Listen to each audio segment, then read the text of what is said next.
Assalamualaikum warahmatullahi wabarakatuh.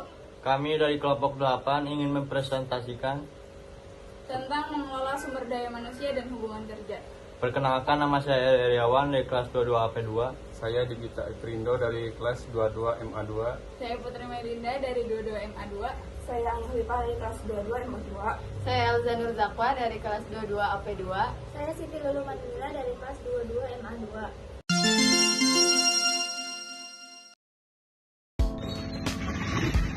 Penjelasan manajemen sumber daya manusia. Manajemen sumber daya manusia dan hubungan kerja melibatkan perolehan, pengembangan, penggunaan, dan pemeliharaan campuran sumber daya manusia, orang, dan posisi untuk mencapai tujuan dan sasaran organisasi yang strategis.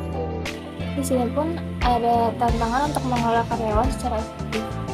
Pertama, yaitu ada teknologi terus maju yang membutuhkan lebih individu-individu yang berbakat. Lalu ada operasi bisnis global melibatkan transfer data yang cepat dan memerlukan pengambilan keputusan yang cepat. Lalu ada tenaga kerja semakin beragam dan multikultural yang lebih menekankan pada komunikasi dan pemahaman budaya. Lalu ada prioritas pekerjaan, kehidupan, dan keluarga lebih sulit untuk diseimbangkan. Lalu ada undang-undang ketenaga kerjaan yang terus mempengaruhi perekrutan karyawan, baik di serikat pekerja maupun non-serikat organisasi. Ya, mencapai kinerja tinggi melalui MSDM, yaitu pengertian manajemen MSDM adalah proses mempekerjakan, mengembangkan, memotivasi, dan mengevaluasi karyawan untuk mencapai tujuan organisasi. Lalu, praktif dan sistem SDM-nya terdiri dari sistem pendukung keputusan sumber daya manusia yang dimaksudkan untuk menjadikan karyawan sebagai elemen kunci untuk memperoleh keunggulan kompetitif.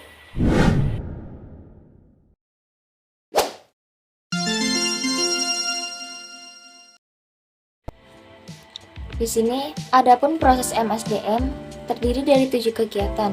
Yang pertama, ada perencanaan dan peramalan SDM. Perencanaan dan peramalan SDM yaitu proses pemenuhan tenaga kerja sesuai dengan kebutuhan atau kuantitas organisasi pada waktu yang tepat, termasuk aktivitas merencanakan jumlah, jenis, dan kualitas tenaga kerja untuk di masa depan. Dan merancang program implementasinya seperti penarikan, seleksi, kompensasi, pelatihan, pengembangan SDM, dan kebutuhan pemenuhan informasi tenaga kerja untuk keperluan perencanaan strategi bisnis. Berikut adalah proses tahapan perencanaan SDM secara eksternal dan internal. Nah, di sini tuh ada meramalkan kebutuhan sumber daya manusia, membandingkan kebutuhan dan ketersediaan, meramalkan ketersediaan sumber daya manusia, lalu ada permintaan dan penawaran, surplus karyawan, kekurangan karyawan.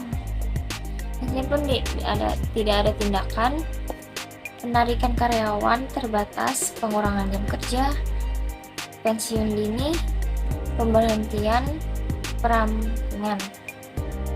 Di kekurangan karyawan itu ada rekrutmen dan seleksi.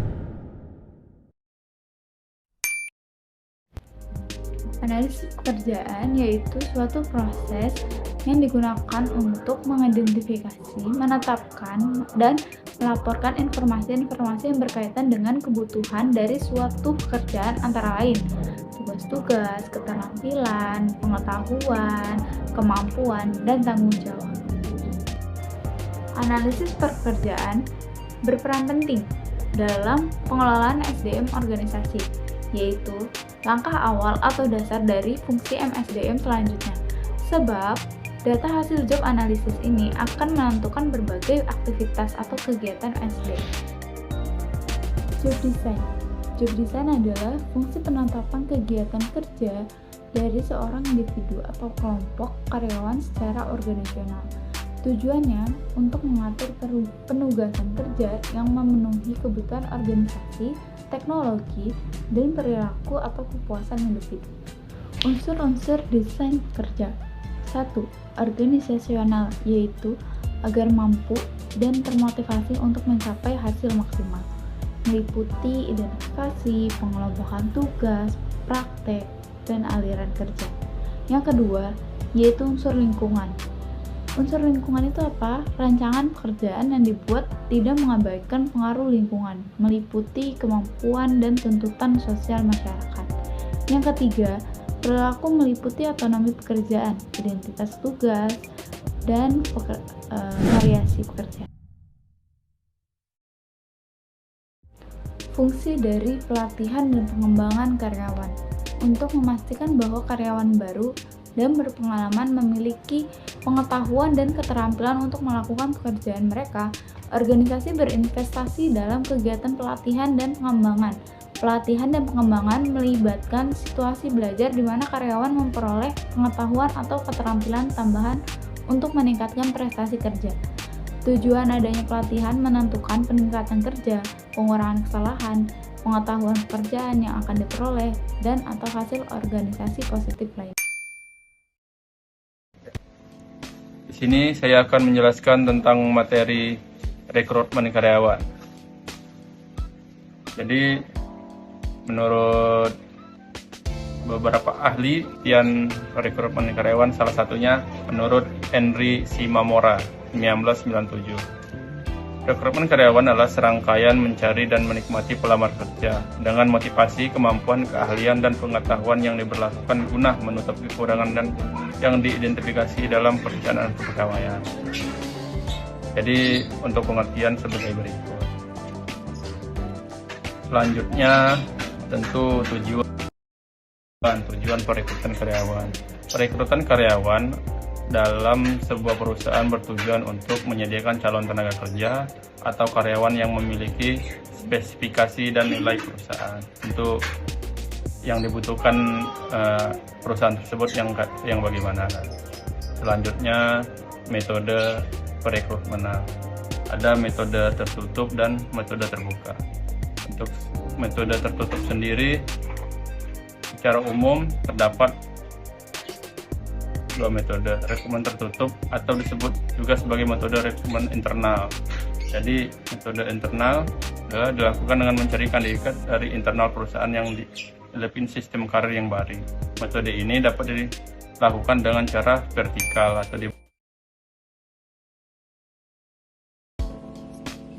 Langkah-langkah dalam proses seleksi diantaranya yang pertama terima surat lamaran, ujian, wawancara, kemudian menanyakan latar belakang dan surat referensi, evaluasi kesehatan, wawancara dengan atasan, kemudian keputusan atas lamaran.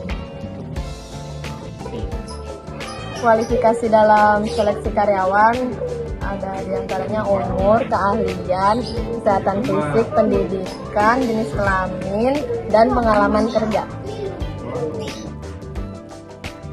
Faktor yang harus diperhatikan dalam seleksi yang pertama, penawaran tenaga kerja.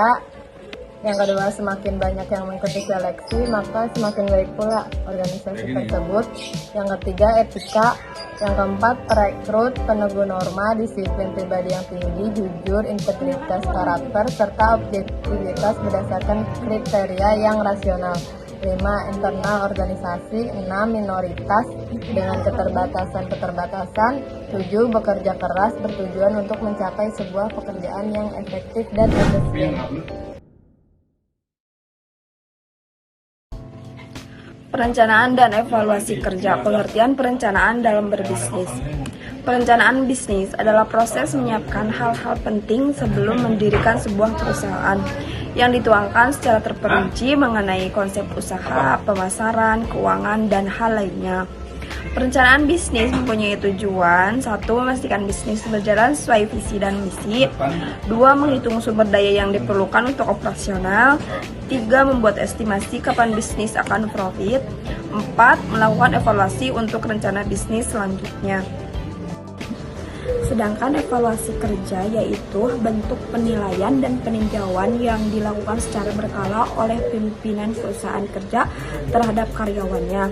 Manfaat penilaian tersebut yaitu untuk dapat meningkatkan komunikasi antara pimpinan kerja dan karyawannya. 2. Dapat meningkatkan kepuasan dan retensi kerja. 3. Dapat meningkatkan kinerja dan profitabilitas. Dan yang terakhir, dapat meningkatkan budaya perusahaan. Oke, selanjutnya di sini ada kompensasi dan keuntungan. Ini ada kompensasi dan tunjangan karyawan. Kompensasi yang mencakup gaji dan tunjangan terkait erat dengan penilaian kinerja.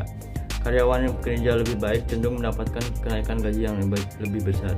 Ya, di sini tentu saja perusahaan tidak akan segan untuk memberikan gaji pada karyawan yang memiliki etos kerja yang tinggi dan tentu saja harus dibarengi dengan skill yang mumpuni. Oke, selanjutnya di sini ada faktor yang mempengaruhi gaji karyawan. Yang pertama itu struktur gaji dan pengaruh internal.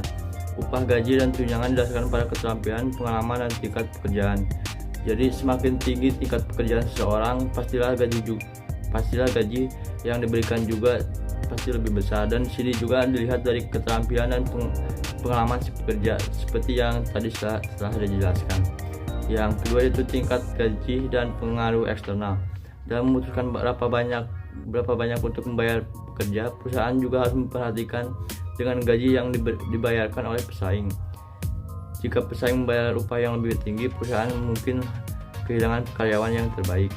Jadi perusahaan akan memanjakan si pekerja dengan gaji yang cukup lumayan agar si pekerja terus termotivasi dalam bekerjanya. Terus SDM profesional secara teratur mengevaluasi gaji berdasarkan geografi, posisi pekerjaan, dan pesaing dan upah pasar.